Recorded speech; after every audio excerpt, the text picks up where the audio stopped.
Hello everyone, welcome back to my channel. কেমন আছো তোমরা সবাই? আজকে চলে আসলাম আরেকটি নতুন ব্লগ নিয়ে।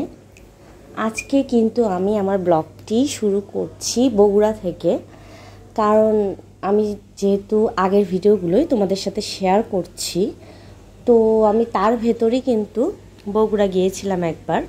যেহেতু আমার বোন এসেছে, তো ওর সাথে আমরা সবাই মিলে গিয়েছিলাম কয়েকদিনের জন্য, কারণ এবার পুজোতে আমি বগুড়াতে থাকবো না। তো এই কারণে এবার আগেই এসেছি, যেহেতু বোন এসেছে। তো আজকে কিন্তু আমি আমার শ্বশুরবাড়ি থেকে শুরু করছি। আমি যেহেতু ও এসেছে, আমার মায়ের বাড়ি সবার দাওয়াত ছিল আমার শ্বশুর বাড়িতে, তো ওখান থেকে আমি শুরু করছি। এবার আমি ওখানেও বেশি দিন থাকিনি, 2 দিনের মতো, কারণ আসলে বোন এসেছে যেহেতু আমি চাচ্ছিলাম যে ওর সাথে একটু টাইম বেশি কাটাতে, এই কারণেই। তো আজকে ওখান থেকে আমি শুরু করছি ব্লগটা। আজকে জাস্ট আমি তোমাদের সাথে রান্নার ভিডিও শেয়ার করব, টুকটাক রান্নার ভিডিও, যে কী আমি রান্না করেছিলাম। আজকে করব সরিষা ইলিশ, তারপরে চিকেন রোস্ট। আর আমার শাশুড়ি কিন্তু সব দেশি খাবারগুলো রান্না করছে, আর আমি এগুলোই করব। তো প্রথমে ইলিশ মাছগুলো ভেজে নিলাম। আজকে ছিল ডিম আলা ইলিশ। অনেকের হয়তো পছন্দ না, কিন্তু আমার না ডিম আলা ইলিশ খুবই ভালো লাগে। আর ইলিশ মাছের ডিম দিয়ে তো খুব ভাল লাগে খেতে। তো আজকে করছি সরিষা ইলিশ। এই যে সরিষা তেলের ভেতরে কিন্তু কালিজিরা ফোড়ন দিয়েছি, তার ভেতরে আমি কয়েকটা কাঁচা মরিচ চিড়ে দিয়েছি, তার ভেতরে আমি হলুদ দিলাম আর শুকনো মরিচের গুঁড়া দিলাম। তারপরে এর ভেতরে বেশি কিন্তু নাড়াচাড়া করবো না, তাহলে কিন্তু আবার পুড়ে যাবে হলুদটা। তারপরে এর ভেতরে আমি দিয়ে দিচ্ছি জল, তাছাড়া কিন্তু এই মশলাগুলো পুড়ে যাবে। তো একটু নেড়ে চেড়ে আমি এর ভেতরে জল অ্যাড করে দিলাম, যাতে মশলাটা পুড়ে না যায়। এই তো। আর এটা কিন্তু একটু ফুটে উঠলে আমি মাছগুলো দিয়ে দিব। আসলে এগুলো আগেকার ব্লগ, এবং প্রত্যেকটা ব্লগের সাথে কিছু স্মৃতি জড়িত। এগুলো দেখলেই মনে পড়ছে যে আমার বোন আসলে কিছুদিন আগেও ছিল, আবার চলেও গেল। তো খুব খারাপই লাগছে ব্লগগুলো দেখে আসলে, যেহেতু সেদিন মাত্র মানে ও এসেছিল 16-17 দিনের জন্য, যাওয়া আসা মিলে। তো দেখতে দেখতে আসলে কোন দিক দিয়ে টাইম চলে গেল মানে বোঝাই যায় না। তো খুব খারাপ লাগছিল ব্লগগুলো দেখতে আর এডিট করতে, যে কিছুদিন আগেই ও ছিল, এখনই আবার অনেক দূরে চলে গেছে। তো যাই হোক, এই তো আমি মাছগুলো কিন্তু দিয়ে দিলাম। একটু ফুটে উঠলে আমি মাছগুলো এখানে দিয়ে দিয়েছি। তার ভেতর দিয়ে দিলাম আমি এখন সরিষা বাটা। অনেক দিন পর আমি সরিষা ইলিশ রান্না। তো এখন আর একটু আমি নেড়ে চেড়ে নিব। আর একটু ফুটে উঠলেই কিন্তু আমি এর ভেতরে দিয়ে দিব কয়েকটা কাঁচা মরিচ আর কাঁচা সরিষার তেল, তাহলে কিন্তু এর ফ্লেভারটা আরও ভালো লাগে খেতে। যেহেতু সরিষা ইলিশ, কাঁচা সরিষার তেল দিলে কিন্তু এর মানে গন্ধটা আরও ভালো লাগে। এই দেখো ফুটে উঠেছে, তো আমি কাঁচা মরিচ অ্যাড করে দিয়েছি, আর একটু কাঁচা সরিষার তেল আমি দিয়ে দিব। তো আমি এখন একটু নেড়ে নিব। বেশি আমি ঘাটবো না, যেহেতু ইলিশ মাছ খুবই নরম হয়, আর আমি এটাকে বেশি ভাজিও নাই, হালকা করে ভেজেছি। তো এই যে দেখো আমার ইলিশ মাছটা কিন্তু হয়ে গেছে, সরিষা ইলিশ কিন্তু আমার রেডি।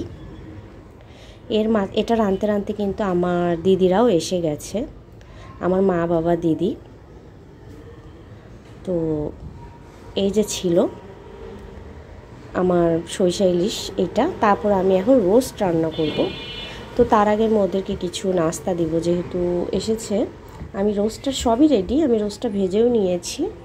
তো জাস্ট রোস্টটা রান্না করবো। এই যে হালকা পাতলা নাস্তা দিব, যেহেতু ওরা দেরি করে এসেছে। আর বেশি কিছু আমি দিব না, যেহেতু রান্নাও আমাদের হয়ে গেছে দুপুরের। তো জাস্ট এই যে অল্প নাস্তা। আমরা আরও ফল টল এনেছিলাম, কিন্তু ওরা খাবে না। তো এই যে দেখো মিষ্টি এনেছে, ও দই এনেছে, মিষ্টি এনেছে। দই আমার ছেলের খুব পছন্দ, তো দই এনেছে ভাগনার জন্য।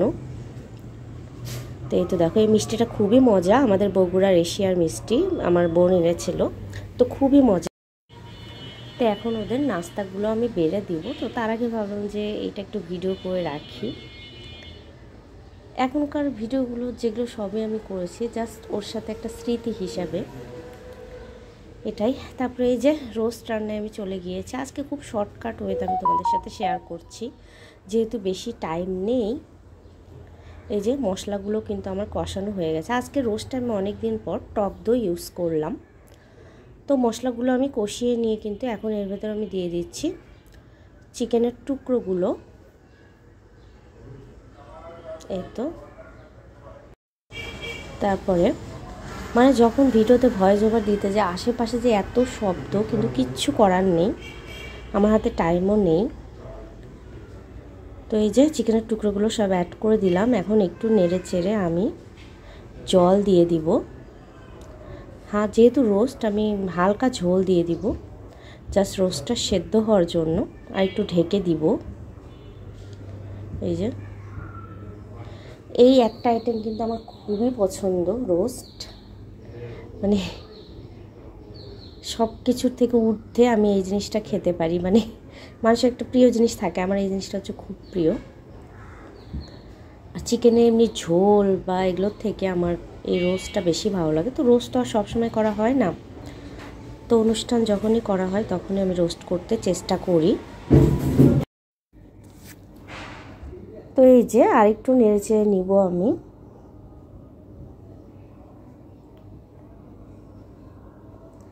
আর সব রান্নাও কিন্তু হয়ে গেছে, জাস্ট আমার রোস্টটাই আজকে বাকি আছে।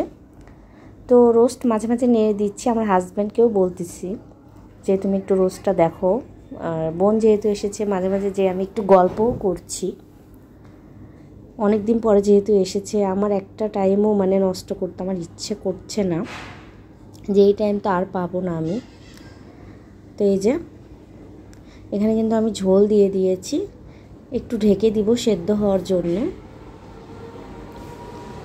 তো এই তো বেশি ঝোল আমি দিইনি, যেহেতু রোস্ট একটু মানে হালকা গ্রেভি রাখবো আমি।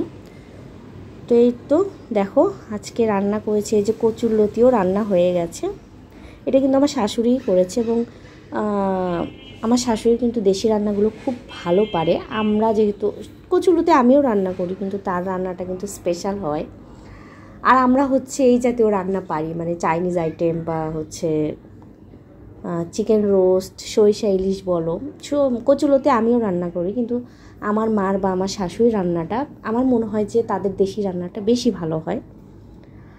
তো তারা এই রান্নায় পারদর্শী এরকম। তো এই যে দেখো, এই যে আমার রোস্ট কিন্তু হয়ে গেছে। তারপরে কিন্তু উপরে আমি কয়েকটা কাঁচামরিচ দিয়ে দিয়েছি আর বেরেস্তা ছিটিয়ে দিয়েছি। এই যে আমার রোস্টটা কিন্তু হয়ে গেছে। সব রান্নায় এখন আমার রেডি। তো এখন আমি সবাইকে খেতে দিব। আজকে কিন্তু বেশিরভাগ দেশি রান্নাই করেছি, দেশি রান্নাই যেহেতু করা হয়েছে, তো আজকে পোলাও আর করিনি। তো আজকে ভাত রান্না করেছি, এবং আমার বোনের মানে ওর ইচ্ছাই ছিল যে ও দেশি রান্না খাবে, যেহেতু ওখানে কোনো রান্না মানে দেশি পায় না। তো আজকে সব কিছু আমরা গ্রামের মানে ছোট মাছ বলো, থোর, এগুলোই রান্না করেছি, যেটা ওর পছন্দ। তো এই তো সরিষা ইলিশ। তো এই দেখো, তারপরে এই যে ওকে কিন্তু আমি ভাতটা বেড়ে দিলাম। আজকে করেছি ছেঞ্চি শাক, এই যে দেখো শাক, তারপরে পাবদা মাছ ভাজি, এই যে ছোট মাছ ভাজি, এখানে আছে পুঁটি মাছ, মলা মাছ, কাচকি মাছ, তারপরে আছে হচ্ছে একটা মাছের বাটা, শাটি মাছের বাটা, তারপরে কচুরলতি, তারপরে লাউ দিয়ে একটা চিংড়ি মাছ, তারপরে হচ্ছে থোড়ের ঘন্ট আছে, সেটা বেড়ে দেওয়াই হয়নি। তারপরে এখানে আছে মুরগির রোস্ট আর সরিষা ইলিশ ভুনা, সরিষা ইলিশ আর কি, ভুনা না, সরি। তো এগুলো আজকে সব, এই যে আমার বোনও কিন্তু বসেছে খেতেও।